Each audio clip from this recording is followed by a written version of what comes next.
Hello everyone. देखिए आज class 10 2025 science board परीक्षा में आए हुए बहुविकल्पी प्रश्नों को सॉल्व करेंगे। देखिए पहला क्वेश्चन दिया है, अवतल दर्पण द्वारा बना किसी बिंब का प्रतिबिंब वास्तविक एवं बिंब के आकार का है। बिंब रखा गया, बिंब माने होता है वस्तु। अवतल दर्पण है यानी अवतल दर्पण में वस्तु को कहाँ रखें कि उसका प्रतिबिंब जो होता है वस्तु के आकार का बने, वस्तु के आकार का। तो देखिए इसमें अवतल दर्पण में क्या होता है, जैसे मान लीजिए कि आपका अवतल दर्पण है, ठीक है, यहाँ पे ध्रुव होता है और यहाँ पे मान लीजिए फोकस है और यहाँ पे मान लीजिए आपका वक्रता केंद्र है। यहाँ पे वक्रता केंद्र है। अगर हम वक्रता केंद्र पर जब वस्तु को रखते हैं तो इसका प्रतिबिंब वक्रता केंद्र पे बनता है और बराबर बनता है। ठीक है, पहली किरण को लेके जाते हैं समांतर, फोकस से होकर लौटता है। अब फोकस से होकर लेके जाते हैं तो समांतर लौटता है यहाँ पे। तो जब वस्तु को वक्रता केंद्र पर रखेंगे तो उतना ही लंबाई का बनता है प्रतिबिंब। इसका मतलब इसमें कौन सा ऑप्शन सही हो जाएगा, इसमें ऑप्शन सही हो जाएगा सी नंबर, दर्पण के वक्रता केंद्र पर जब रखा जाएगा वस्तु तो उसका प्रतिबिंब वस्तु के आकार का बनेगा। ठीक है, क्वेश्चन नंबर 2 देखते हैं। पानी से भरे कांच के बीकर में रखा नींबू पार्श्व से देखने पर अपने वास्तविक आकार से बड़ा प्रतीत होता है। इसके लिए देखिए उत्तरदायी प्रकाशीय घटना है। तो जब हम क्या करते हैं कि मान लीजिए यह एक बर्तन है, इसमें पानी भरा है, ठीक, इसमें मान लीजिए कोई कुछ भी यहाँ पे रखा गया है, नींबू रखा गया यहाँ पे। जब कोई व्यक्ति जब बाहर से देखता है, ठीक है, जब कोई व्यक्ति बाहर से देखता है तो इसका आभासी प्रतिबिंब यहाँ पे बन जाता है ऊपर और यह बड़ा दिखाई देता है। ठीक है, यह कौन सी घटना है, तो यह अपवर्तन घटना है, क्योंकि प्रकाश, ठीक है, वायु से पानी में आ रहा है, एक माध्यम से दूसरे माध्यम में आता है तो इसका अपवर्तन हो जाता है। अपवर्तन के कारण यहाँ प्रतिबिंब बनता है। तो यहाँ पर आपका कौन सा ऑप्शन सही हो जाएगा, आपका डी ऑप्शन सही हो जाएगा, अपवर्तन। क्वेश्चन नंबर 3 देखते हैं हम लोग। दिया गया है सामान्य नेत्र के लिए स्पष्ट दृष्टि का प्रयास है। ठीक है, सामान्य नेत्र के लिए इसमें दिया है 2500 हो जाएगा, इसमें 25 सेंटीमीटर से अनंत तक, यानी न्यूनतम दूरी 25 सेंटीमीटर होता है। स्वस्थ आंख के लिए न्यूनतम दूरी 25 सेंटीमीटर और दूर बिंदु जो होता है अनंत होता है। इसमें ऑप्शन सही हो जाएगा, बी नंबर ऑप्शन सही हो जाएगा। क्वेश्चन देखिए, क्वेश्चन 4, 20 सेंटीमीटर फोकस दूरी के अवतल लेंस की अक्ष पर कोई बिंब रखा है, यानी 20 सेंटीमीटर फोकस दूरी के अवतल लेंस है, 20 फोकस दूरी दिया है 20 सेंटीमीटर, प्रतिबिंब लेंस से 30 सेंटीमीटर दूर बनता है, यानी भी का मान दिया है, प्रतिबिंब दिया है ना, भी का मान दिया है। लेंस बिंब से कितना दूर है, बिंब मान होता है वस्तु, यू का मान हमसे पूछ रहा है।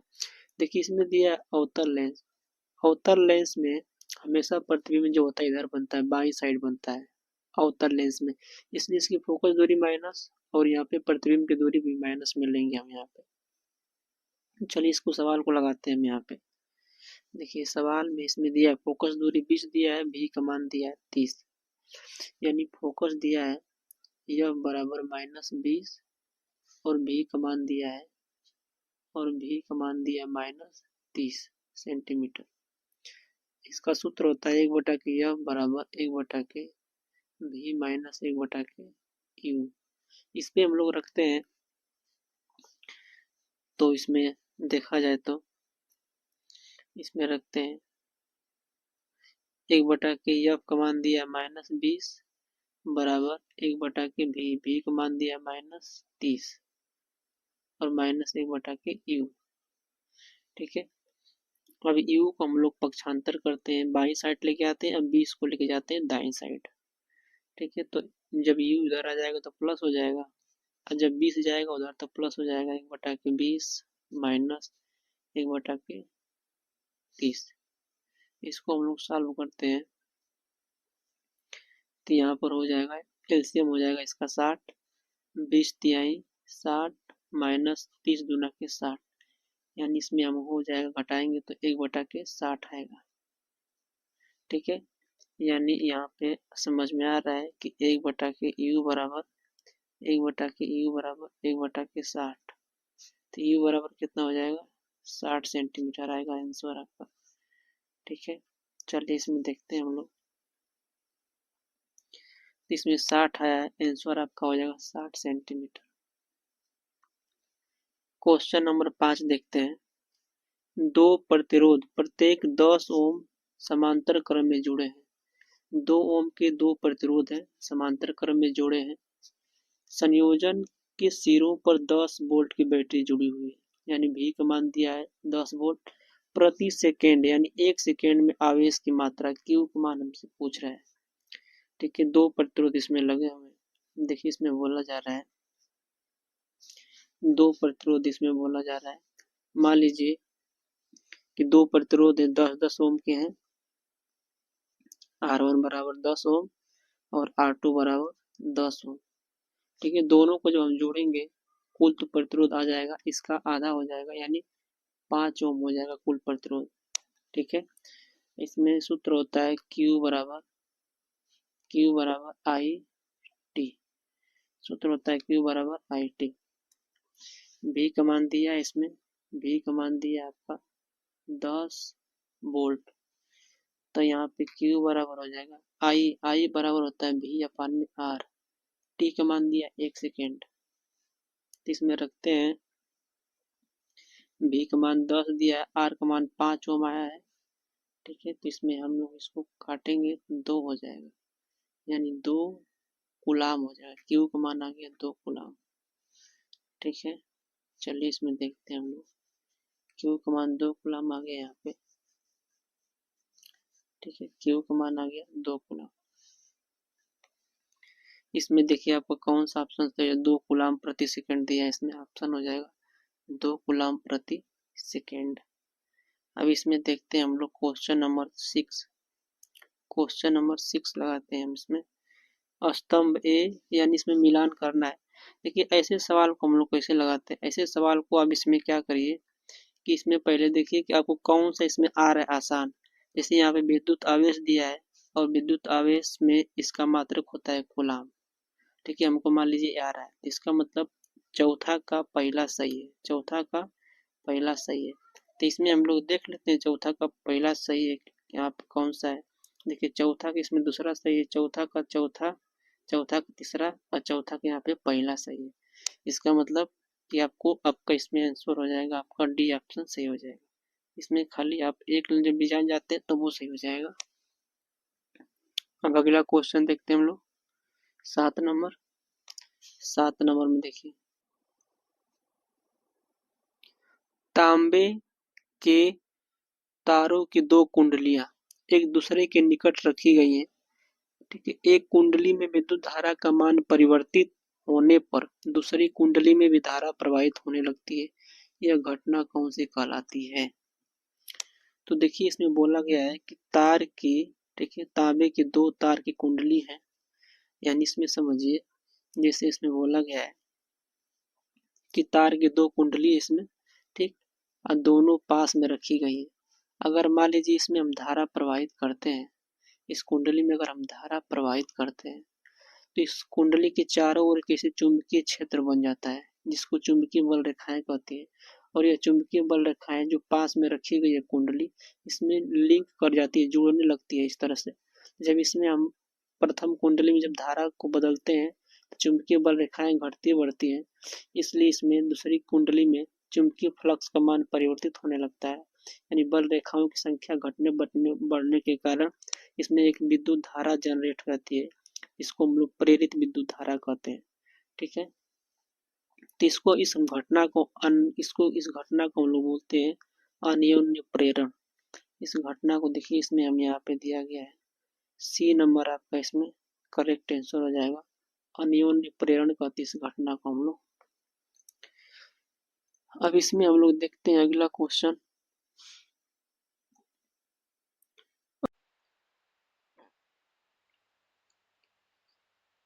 देखिए इसमें क्वेश्चन नंबर हम लोग 8 को देखते हैं।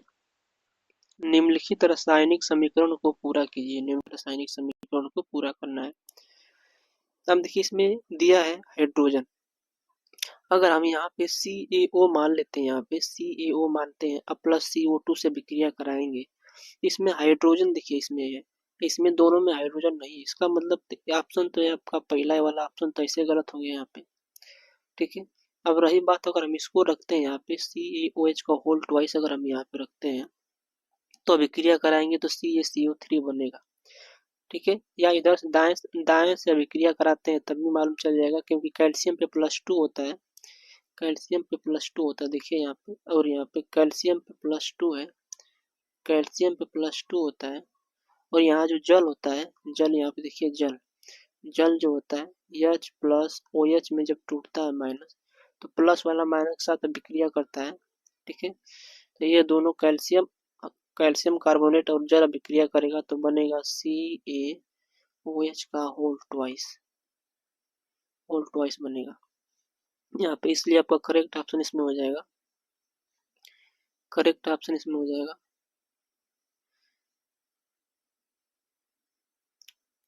देखिए करेक्ट ऑप्शन इसमें हो जाएगा आपका बी नंबर, करेक्ट ऑप्शन हो जाएगा आपको बी नंबर, ठीक है। चलिए अगला देखते हैं इसमें क्वेश्चन 9 नंबर, रासायनिक समीकरण। जो रासायनिक समीकरण इसमें दिया है,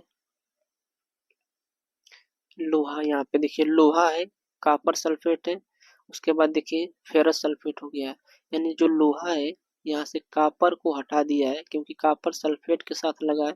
अब देखिए सल्फेट लोहा के साथ लग गया और कॉपर यहाँ देखिए बाहर हो गया, यानी यहाँ पे विस्थापन अभिक्रिया हो रही है, इसलिए यहाँ पे करेक्ट ऑप्शन हो जाएगा आपका ए नंबर, विस्थापन अभिक्रिया, ठीक है। आगे देखते हैं इसमें हम लोग 10 नंबर देखते हैं। लिखा है इसमें बेकिंग सोडा का सूत्र है, बेकिंग सोडा का, तो बेकिंग सोडा का रासायनिक नाम जो होता है सोडियम बाइकार्बोनेट, इसमें करेक्ट ऑप्शन हो जाएगा NaCO3, सोडियम बाइकार्बोनेट। 11 नंबर देखिए क्वेश्चन, 11 नंबर क्वेश्चन है, निम्नलिखित में असंतृप्त हाइड्रोकार्बन, देखिए असंतृप्त हाइड्रोकार्बन इसमें पूछा है, तो संतृप्त हाइड्रोकार्बन का सूत्र क्या होता है? संतृप्त हाइड्रोकार्बन का सूत्र होता है CnH2n, CnH2n+2 होता है, यानी जितना कार्बन रहेगा हाइड्रोजन उसका 2 गुना से 2 अधिक रहेगा। इसमें देखिए मेथेन है, यह आपका संतृप्त हाइड्रोकार्बन है, ठीक है, क्योंकि कार्बन एक तो फिर उसका 2 गुना करेंगे, 2 जोड़ेंगे 4 हो जाएगा। अब यहाँ पे देखिए कार्बन 2 है, हाइड्रोजन 4 है, सिर्फ 2 गुना हो रहा है, इसका मतलब कि असंतृप्त है। इसमें देखिए 3 गुना के 6 2 8, ये आपको संतृप्त है, ये भी संतृप्त है, ये भी संतृप्त है, इसका मतलब बी वाला क्या है? असंतृप्त। इसमें बी वाला सब क्या है? इसमें असंतृप्त हाइड्रोकार्बन है, इसलिए इसमें करेक्ट ऑप्शन हो जाएगा बी नंबर। 12 नंबर देखिए, 12 नंबर दिया है नाइट्रोजन के द्विपरमाणु अणु में बंद होता है। देखिए जब नाइट्रोजन जो होता है ना, इसमें नाइट्रोजन जैसे द्विपरमाणु है यानी N2 है, ठीक है, और N का परमाणु क्रमांक 7 होता है 2 5, इसको अष्टक बनाने के लिए 8 बनाने के लिए 3 इलेक्ट्रॉन इसको और चाहिए, ठीक है, 3 इलेक्ट्रॉन चाहिए। इसका मतलब जो N होता है, ठीक है, N और N दोनों के बीच में 3 इलेक्ट्रॉन का साझा होता है, इसलिए यहाँ पे ट्रिपल बंद बन जाता है क्योंकि 3 इलेक्ट्रॉन चाहिए अष्टक को पूरा करने के लिए, ठीक है, इसलिए इसमें त्रिबंध पाया जाएगा, इसलिए इसमें ऑप्शन सही हो जाएगा त्रिबंध। हम देखिए 13 नंबर में निम्नलिखित में सजाती श्रेणी है। देखिए इसमें दिया है OH लगा क्रियात्मक समूह, इसमें भी लगा OH क्रियात्मक समूह, यानी तो सेम यौगिक है, या मेथिल एल्कोहल या एथिल एल्कोहल है। इसमें देखिए बी नंबर में CH3 और COOH, इसमें COOH लगा क्रियात्मक समूह, इसमें बीच में लगा यहाँ पे O ईथर लगा, इसका मतलब ये दोनों यौगिक अलग अलग है।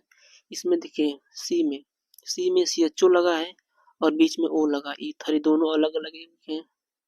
इसमें देखिए दूसरे यौगिक है यहाँ पे, और यहाँ पे देखिए OH लगा है, दोनों यानी सेम यौगिक पहला में है, इसका मतलब करेक्ट ऑप्शन इसमें हो जाएगा समजाती श्रेणी, यानी सेम यौगिक है, यहाँ पे एल्कोहल है।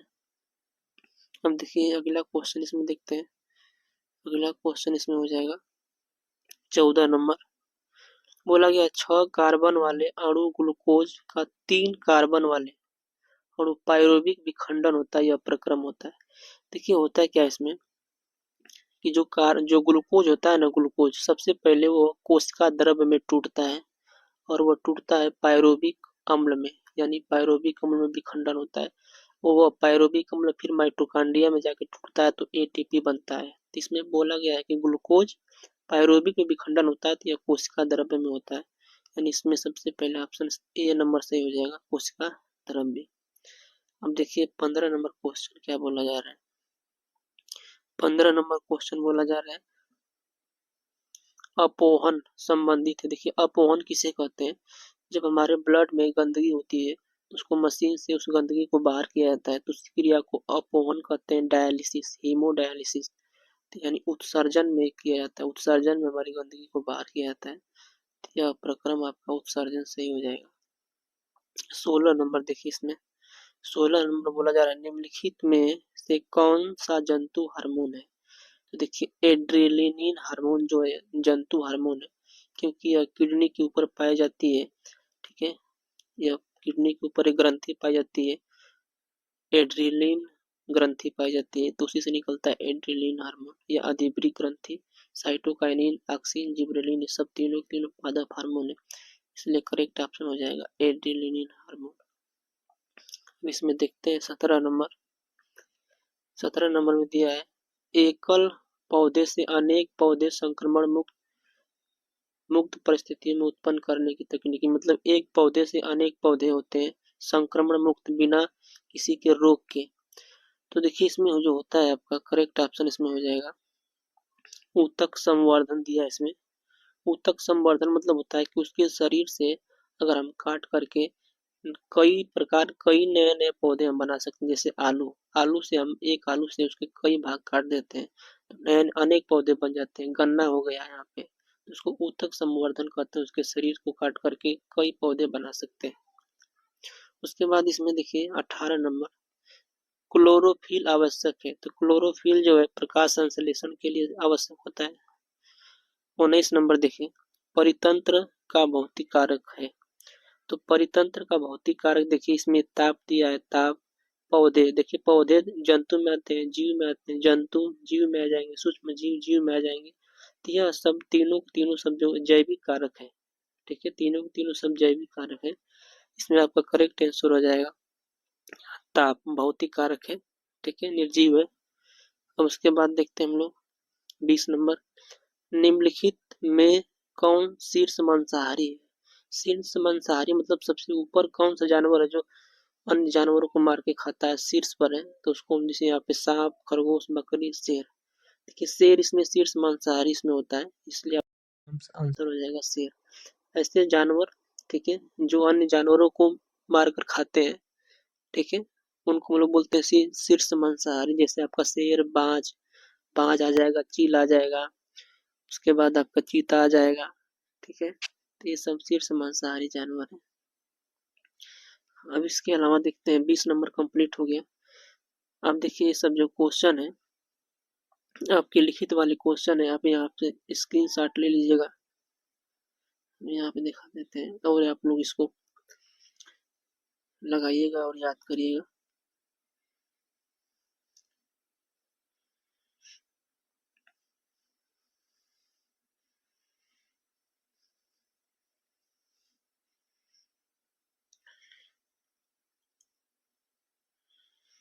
ये सारा क्वेश्चन आया हुआ है आपके एग्जाम में।